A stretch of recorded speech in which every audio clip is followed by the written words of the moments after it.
Welcome to my channel అండి. ఇప్పుడు మన ఛానల్లో దొండకాయ కర్రీ ఎలా చేసుకోవాలో తెలుసుకుందాం. ఫస్ట్ దొండకాయలంతా కడిగి తేమ లేకుండా ఒక బట్టలో వేసుకొని పెట్టుకుందాం.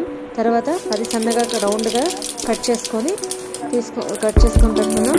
తర్వాత ప్యాన్ పెట్టి ఆయిల్ వేసి ఆ తర్వాత సాసులు బాగా ఇదయ్యాక కట్ చేసుకున్న దొండకాయ వేసి కరివేపాకు దొండకాయ వేసి బాగా ఫ్రై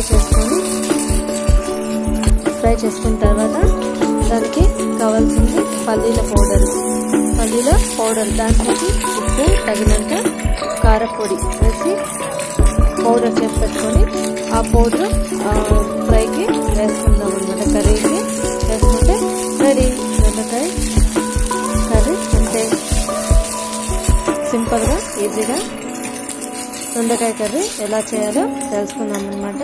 ఓకే, నచ్చినట్లయితే